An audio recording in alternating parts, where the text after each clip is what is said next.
My workshop is pretty much empty. It's time to leave. And say hello to the new workshop. Finally, more space, new possibilities and colleagues. I rented this place together with Stefan from CNC Kitchen. Guten Tag everybody. And Robin Reiter, who you may know from his Pixel Pump. Hi there. And we spent the past 4 months together renovating it. Constructing a lot of walls to build an office, a dedicated space for each of us, and more. I documented the entire renovation in a video series on my second channel, MH Anything. And we are talking over 16 episodes, more than 3 hours of additional content. Check it out, because in this video I can only give you a brief summary. A fresh start in a new workshop is exciting, but we cannot forget about the workshop and journey that brought us here. I mean, you didn't think I would just leave the old shop and never even give you one shop tour. So we are back with everything as it was just after finishing my last project, the clicky miter gauge. Still good. I think what really doesn't show in the videos is the actual size of this shop. It's small. We are talking a 2.3 by 5 meter room located in the basement of my parents. And that was the main shop for many years, until it extended into the second room of the basement, where it always was a shared space with storage. And in here we primarily have the metal lathe, some wood storage, the CNC router, and what used to be a lot of free space here is occupied by my welding table and the welding setup, kind of, and a lot of other random junk like the belt sander that never got a home. Alright, to make the shop tour a little bit more interesting, I thought I would include some of the highlight projects each tool and part of the workshop was used for, and then what it took to move the tools into the new workshop. Because remember, everything has to go up a spiral staircase again. That will be fun. With it already in view, let's start with the drill press. It's a Krenn brand made in West Germany, really old. I kind of inherited this from my grandpa, and since I got it, I made a ton of upgrades to it, which totally changed the machine. It runs on 3-phase power, and the first upgrade I made was installing a VFD for variable speed without changing the pulleys on top all the time. And with one setting, I have a good mix of torque and speed, so with the lowest RPM, I still have enough torque for even threading, but instantly I can go up to almost 2000 RPM. But if I ever need more speed or more torque, I just need to change the pulleys. This is as slow as I will get it, which isn't useful for anything, but it has incredible torque still, you won't stop it. More useful RPM is this with really high torque. Now we are getting speed. Pulley setting is about 2.5 thousandths, but with the VFD I can go a bit higher to, I don't know, 4000 RPM, which the meter doesn't show me. And I've never used it. I don't really need that kind of speed. Then I can quickly change the direction, which is super useful for threading. There's of course a work light, which I use all the time. Then the electric table lift and pneumatic table clamp, which work together, so it unclamps, moves and clamps automatically. I can just flip a switch and adjust the table. Or manually unclamp it for moving. This has got to be the best feature I've ever built for a tool. And then there's also the automatic air and cutting oil. So if I put that on auto, as soon as I plunge the quill, this will put a continuous oil mist on my part. So useful. The air not so much, because for that I rather have the dust collection, which is this thing here, hooked up to my big dust collector. Perfect for big wood chips. I use the air for cleaning off parts a lot, but not really so much for drilling. Not forgetting about the magnet vise, which is a little vise bolted to a switchable magnet normally used on surface grinders. This thing changed everything on my drill press setups. All this is quite the setup, but I love it. I would do everything as it is again right away. But it's not just the machine, it's also the cabinet it sits on, which I custom built to fit the machine base and make this a usable surface again. The drawers have most of my hardware, fasteners, little pieces, and this. A charging drawer, which used to be more organized, but here's basically everything camera related in. Microphones, camera batteries and whatnot. Everything safe from dust, but easily accessible in a drawer. Pretty cool idea, I think, with a main switch on the outside to turn everything off. And then we have fasteners, sorted by size. Here's everything M8, here's M6 and some M10, M5 and a little bit of M12, M3 and M4, and other hardware like bearings, springs and whatnot. Next we have wood screws with Torx and hex drive, so the good ones. Then with other drives, I don't know, flathead screws with different drives, dowels, anchors and nails.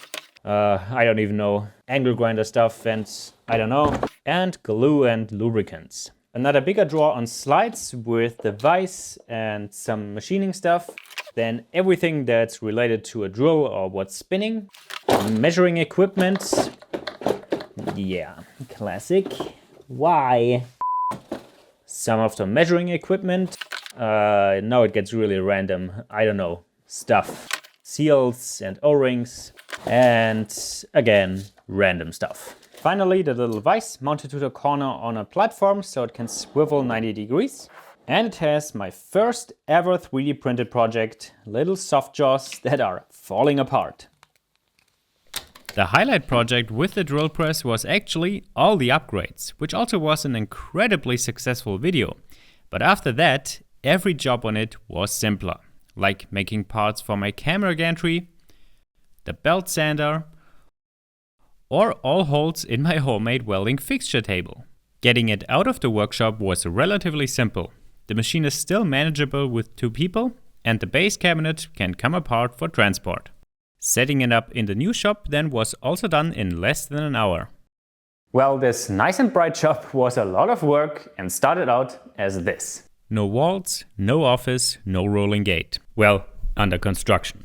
So we started out ordering construction lumber, OSB and insulation and started building an office for a clean, separate and warmer space from the workshop.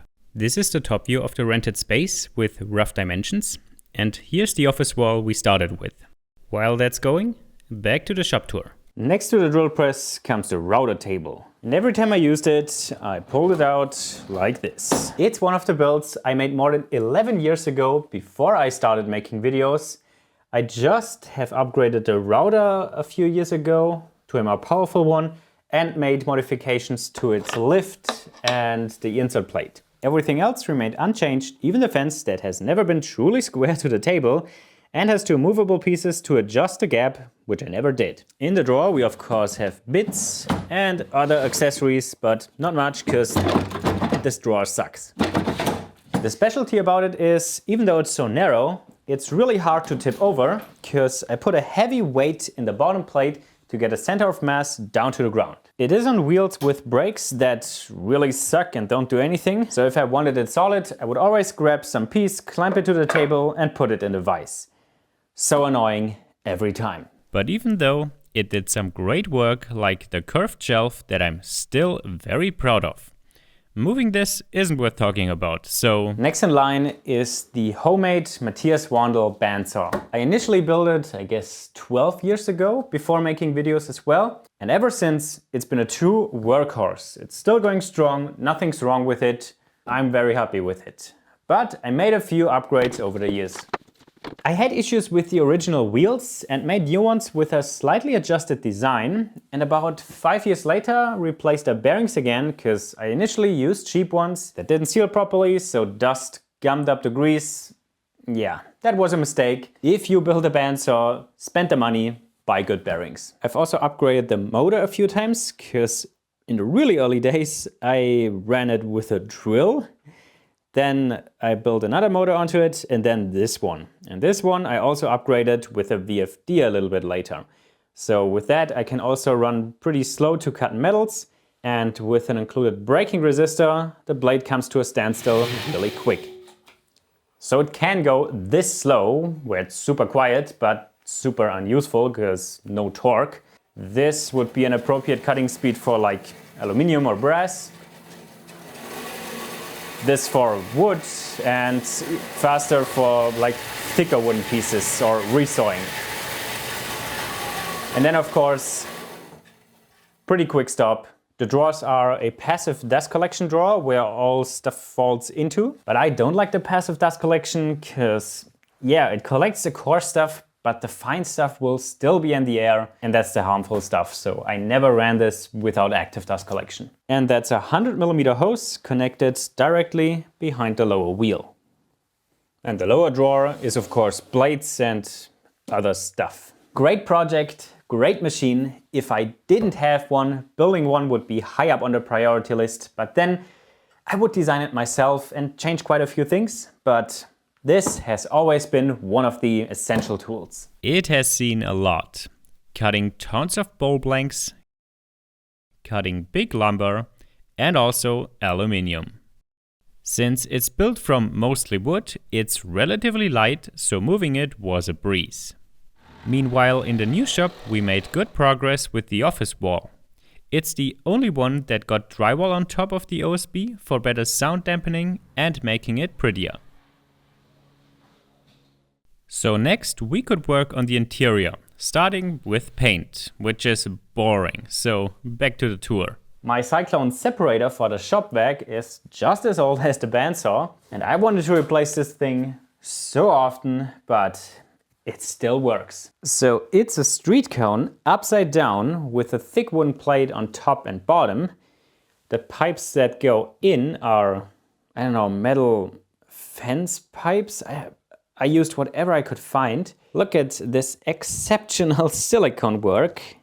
I don't know how this is still holding up, but it's a lot. And all the fittings back then were just made from wood. This failed and got replaced with a 3D print. But this one, that's pretty cool, because this is the original piece and all the softer wooden parts over time got washed away from the airstream that had all the dust in it, and now only the harder fiber parts are left. That's a pretty cool piece. But everything else on here sucks. No, really. The buckets, I don't know, collapsed a few times and broke. And about a year ago, the cyclone collapsed and I had to reinforce it with this ring. It's split open somewhere. Yeah, right here. But I don't know, it still works. Oh, and on that topic, I hate vacuum hoses. I hate them, I hate them, I hate them. But I need them. For the new shop, I need to come up with a real good solution to get this freaking thing off the floor and high up where it's out of the way. I hate them so much. Now the big toy, the sliding table saw. It's a Hammer K3 Basic made by the Felder Group. It's the smallest one they made at the time, and I couldn't choose any other model because it had to fit through this door frame, which it did with just 5mm clearance after I removed this shaft for tilting the blade. And I'll have to remove this and everything else again when getting it out. I can't wait. It's positioned centered in the shop and also has minimal obstructions in line with the blade, which allowed me to easily rip 2-meter long pieces. It can use up to 315mm blades, with which it can just cut over 10 centimeters. And all this is powered by a 3 kilowatt or 4 horsepower motor. The sliding table is 1 meter and 30 centimeters long and has a capacity of 1 meter 25. A little over that. So with it you can cut full sheet goods in half, but full sheets don't fit in this shop. But a sliding table that's designed into the saw is just great. I wouldn't buy anything else. There's an extension table that I can just hook into the back for an outfit table, or I can also put it in the sliding table and have extra support here. But I changed the way the clamping to the sliding table works with these two cam levers, because the original way was horrible. With the sliding table you don't really need a crosscut sled, because it comes with this fence rail that mounts square to the table. there you go. Here's a flip stop that ensures that the fence is always square. And pretty cool, I'm responsible for this flip stop to exist, because the one that came and still comes with the saw is shit. And I built an improved version, and then Felder took that version and made an even better one this year and offered this for sale. I don't know if it's still available, but that was pretty cool. The fence is pretty cool because it has an adjustable rail, so you can pull it behind the blade where it functions as a built-in stop block, or it can be pretty long. Yes, it's not supported in the back, there is deflection, but it doesn't matter. Anything I've ever cut has never pushed that fence out of the way that it mattered. It's stiff enough. And now go in the comments and convince me from something else. But adjusting it and reading the scale is horrible. It's horrible. And it's only on this particular saw model. Any other slightly bigger model has a much better fence. The good thing, however, is when I set it up in the beginning to be parallel with the blade, it has never changed in the 10 years I own the saw. That's good. Now, of course, it's a bit ridiculous to have this kind of saw in this size workshop in the basement. But the European market back then was, you could either get the shit saws, the job site saws, or then the professional grade ones where this starts. Something in between, like a cabinet maker saw, which are popular in the US, you couldn't get back then here. And me wanting something bigger than a job site saw, this was the only option. And I don't regret it. Hell yeah, it was definitely one of my best early investments. It handled everything I threw at it. Cutting super thick hardwood for a dining table build, or the lathe workbench. Cutting super accurate segments for wood turning, or again, my curved shelf. You've seen the saw in action a lot. Moving it out of the basement through a spiral staircase is no easy task. To bring it down, we used an old chain hoist, and I bought a new one for this time. And the cast iron table has M12 holes for eye bolts. I also covered the stairs with the original cardboard covers it came with, but as I mentioned, the first challenge is the door frame, and everything has to come off the saw. The sliding table,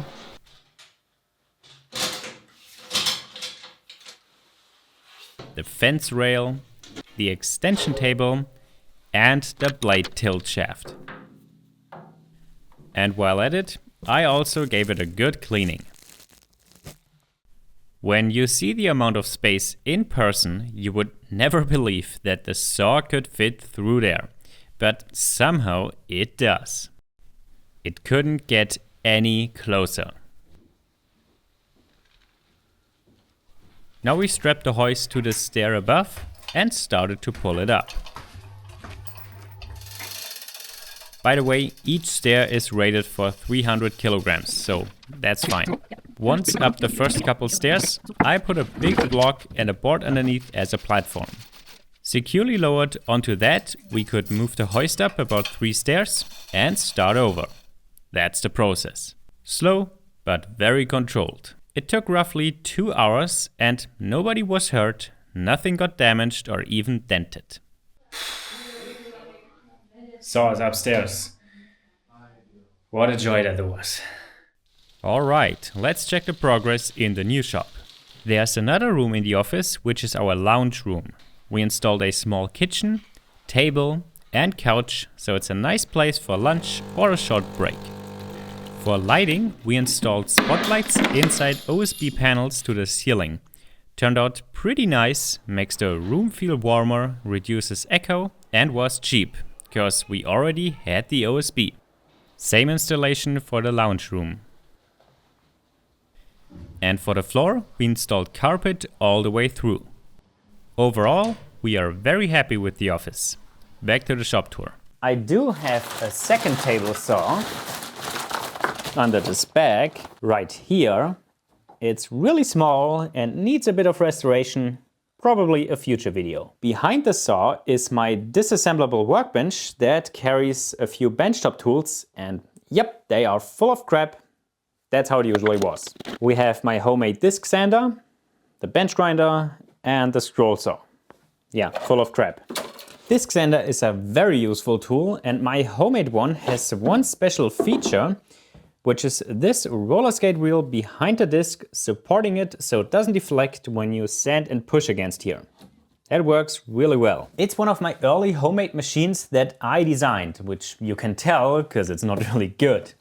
But I built it without using CAD. I didn't know how to use CAD back then. I just built it straight out of my mind with wood I had laying around, this motor from eBay, and one special metal flange that a friend turned for me, yes. Next to it is the bench grinder and the scroll saw, but there's not really much to talk about. And of course, random junk all around. But the tools sit on my disassemblable workbench, which I built a few years ago and sell plans for. And I built it with exactly this in mind, the move. I can just disassemble it into easy to move flat pieces. The drawers contain most of my handheld power tools, so sanders, the saw is already in the new workshop, 2 routers and a planer, vise and other random stuff that's also in here. Here would be batteries, but they are all in use. More sander, bandsaw, belt sander, and biscuit joiner. The door has motors for, I don't know, future machines, bags and rubber bands, just stuff. Kind of unique to my shop is that none of my power tools has a cable. At one point I replaced all of them with a quick connection system, which makes them much easier to store. There's no tangled cable ever. Instead I have one good cable always plugged into the wall with the matching connector, and I just plug it in like this. That's been a fantastic upgrade. I've never regretted.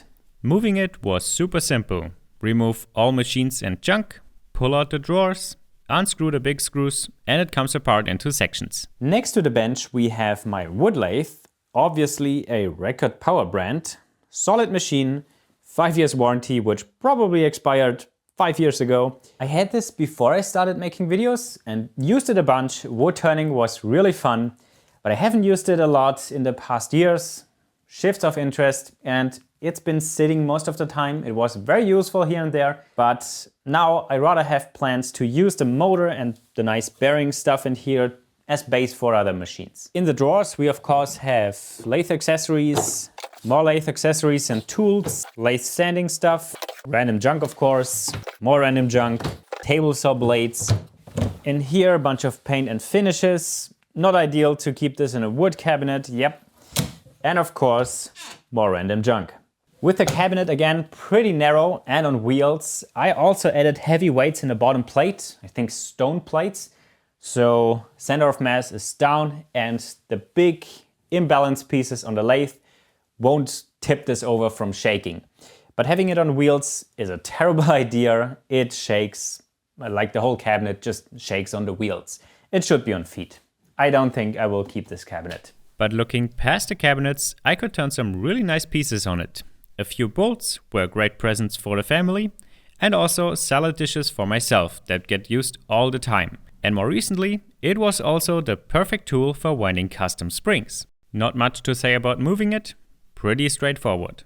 Next to the wood lathe, we have the jointer planer combination on wheels, of course. It's the Kitty 636, and it's a jointer on top and a planer on the bottom.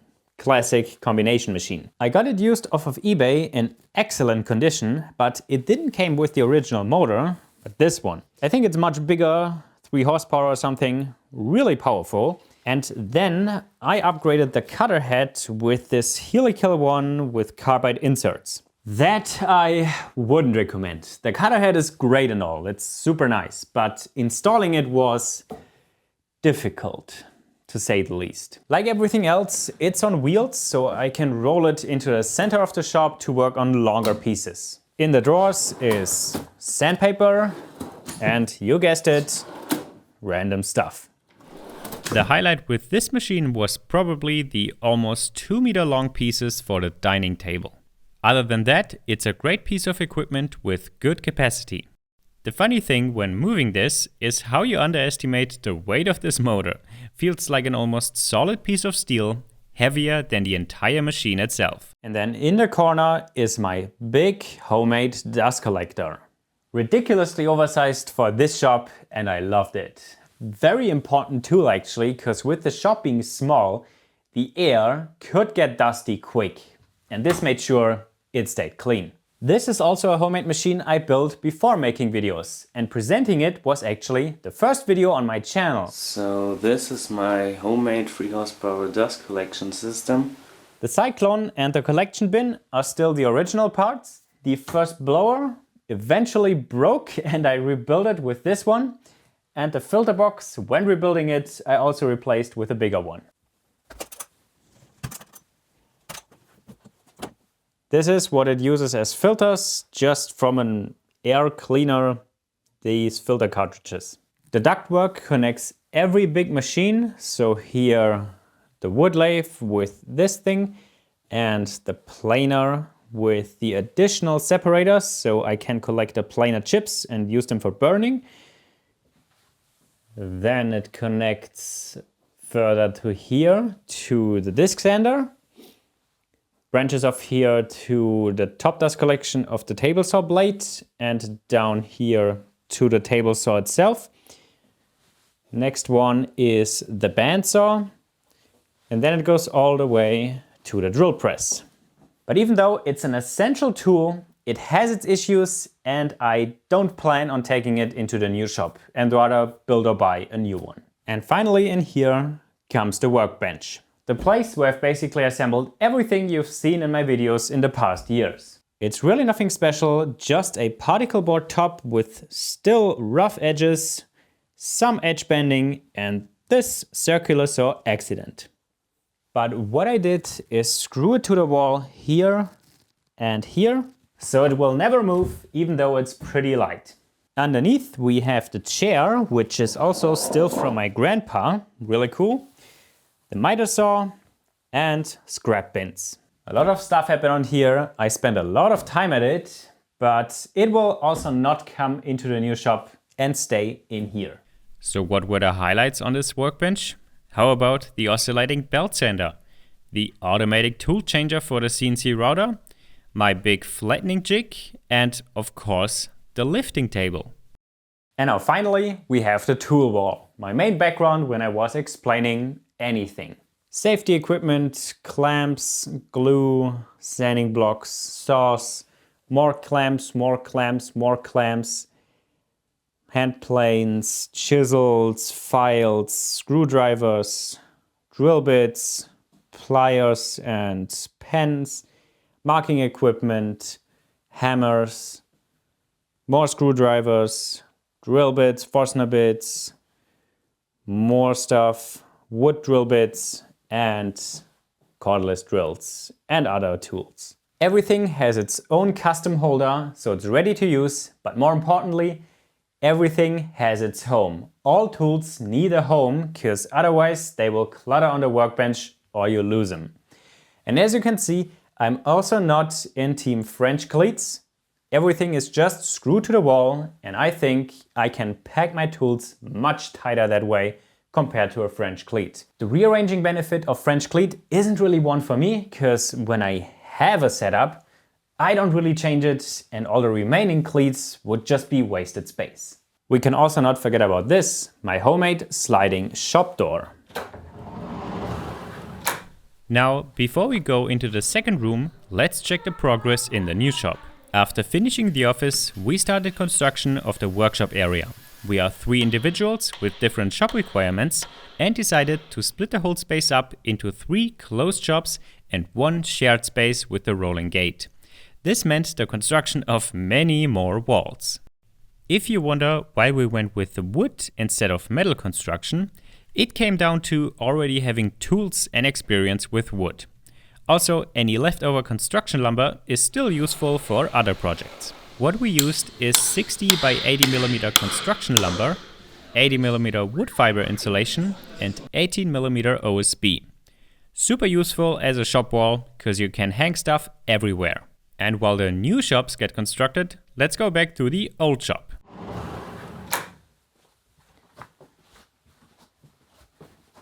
And here we go into the second room, starting here. The metal lathe and the cabinet it's sitting on. It's a Optimum OptiTurn TU and this. Solid machine that I bought together with my dad about 6 years ago.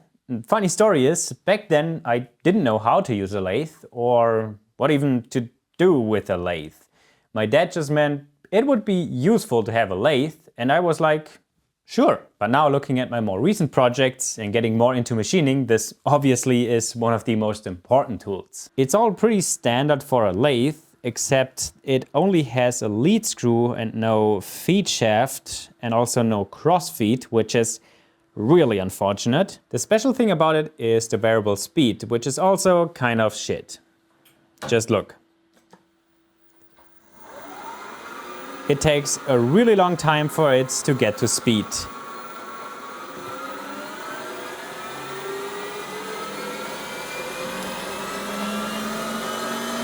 Now we are at full speed. And it's just a weird behavior.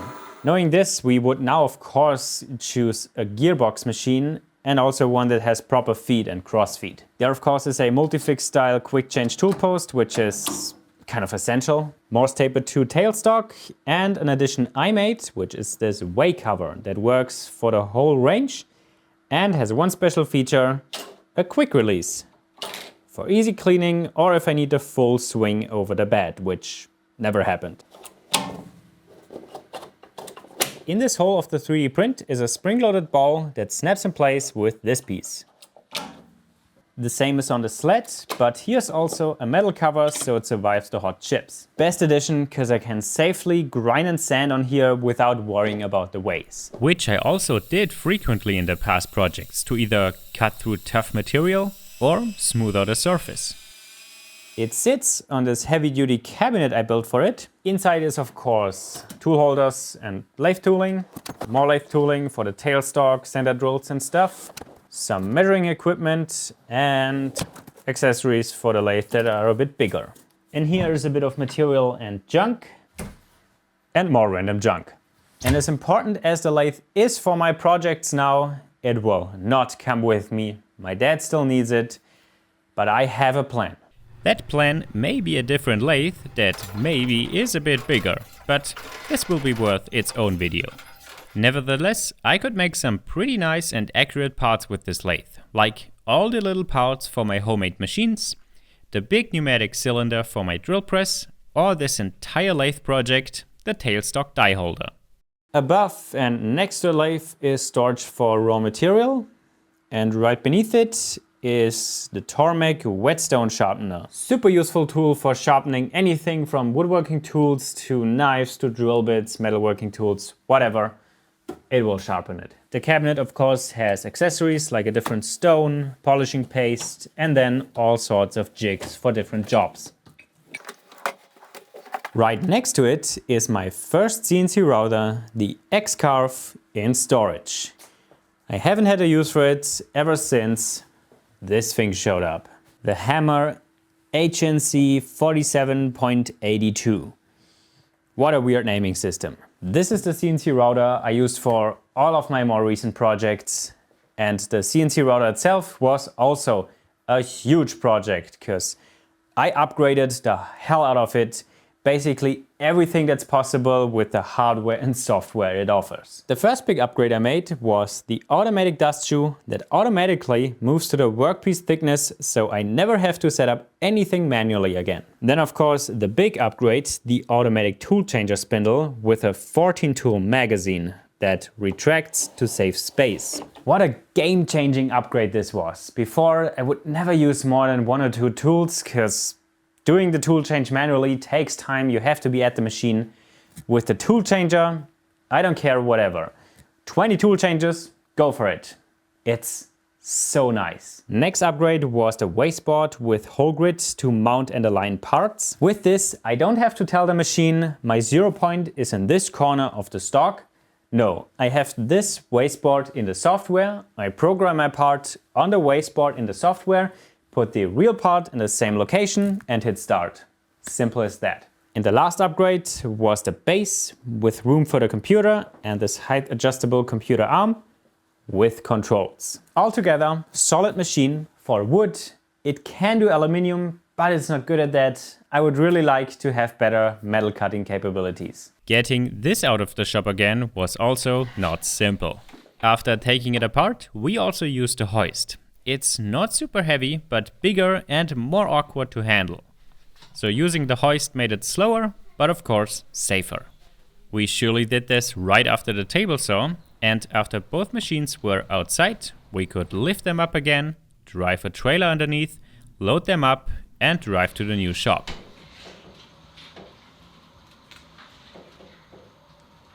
Let's check the progress there. Lots of framing, screwing OSB, running cables, putting in insulation, closing the walls and painting them. The progress is good, almost ready to move in. Back to moving out. Next to it is the dust collection for it, which is my small homemade dust collector. It's a workhorse with zero problems, just a fine dust performance isn't that good, but that's what the filters are for. And it still has a pretty cool bucket lifting mechanism. There's no highlight on this machine, except for the build series of course. Next to the dust collector we have the Panda router on its cart.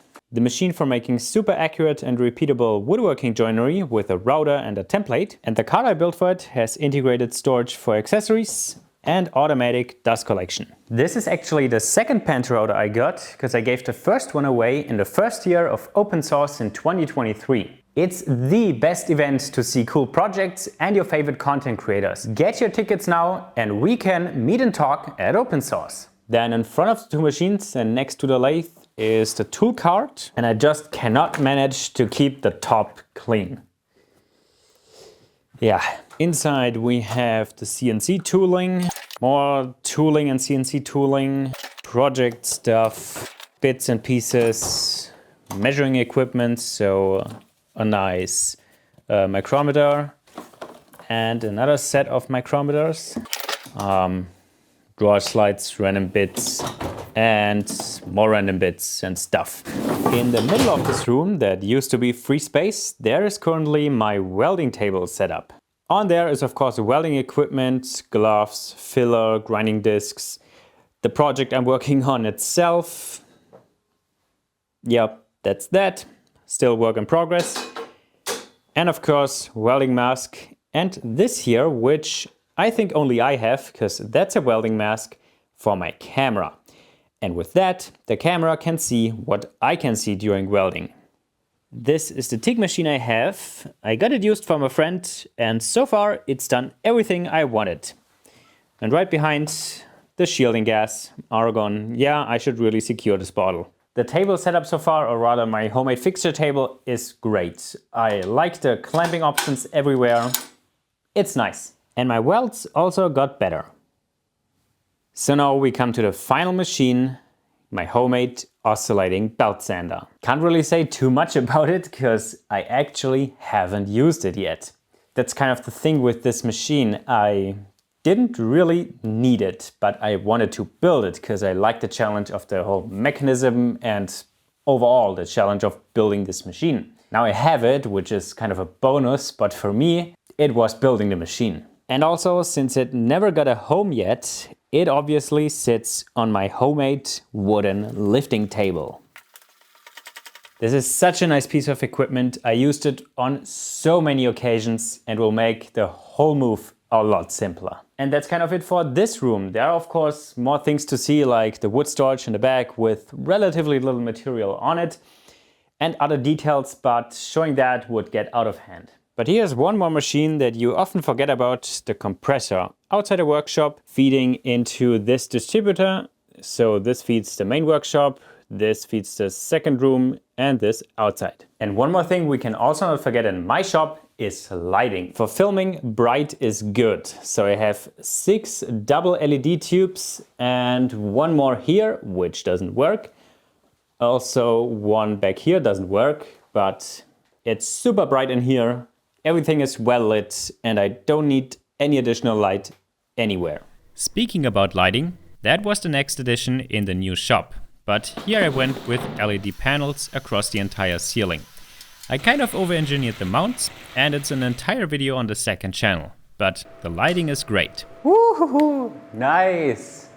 On top of the ceiling lights, I also got some nice decorative lights for the background. custom LED neon signs with my logo. How cool is that? While posting the renovation videos on my second channel, Hyperlite reached out offering the signs. And now is a good time as ever to integrate them into the background of the new shop.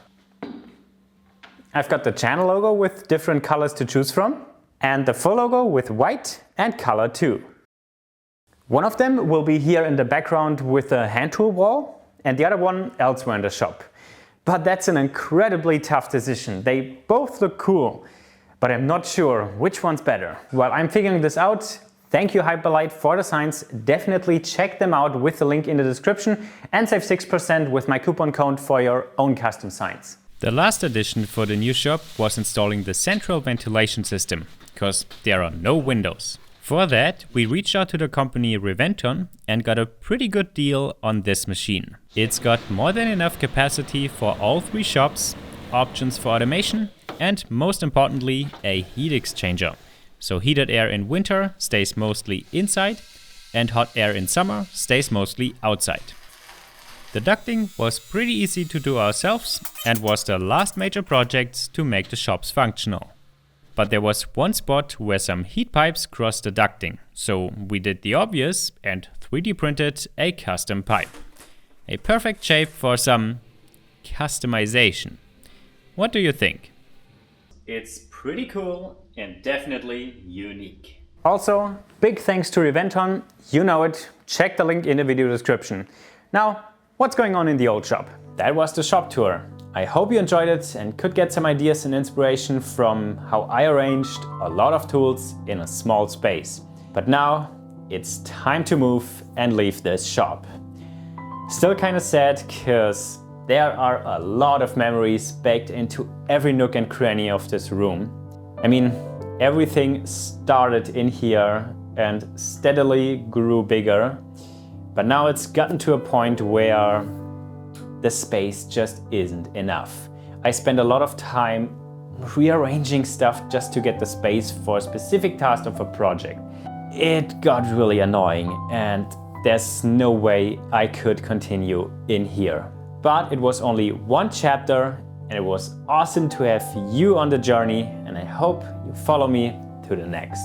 And of course, an incredible big thank you to my parents, who would let me do whatever came to my mind in their basement. None of this would exist without them. Continuous support all the time.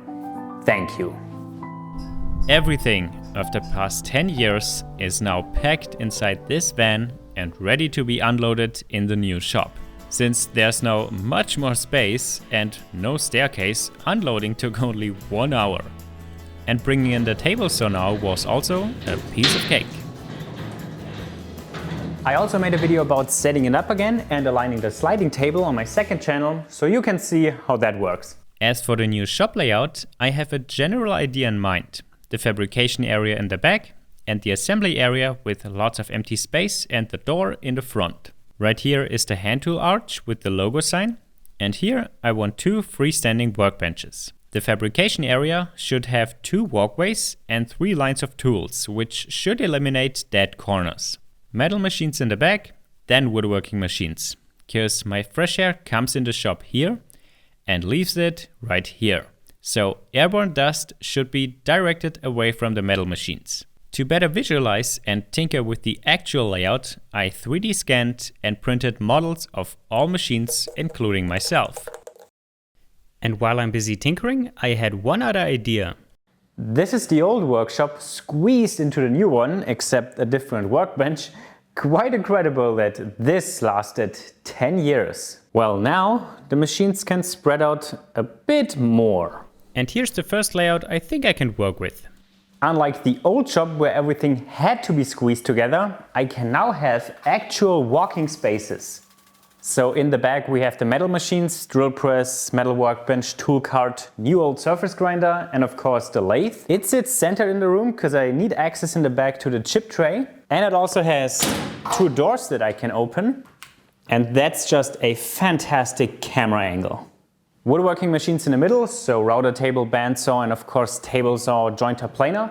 These are angled so the workpieces can nicely extend into the empty workspaces and the dust direction is away from the metal machines. The corner back here is mostly empty still, which is good, so room for expansion. And then assembly space in the front with still lots of empty space. The CNC router is outside the shop in this corner, as are the 3D printers here and here.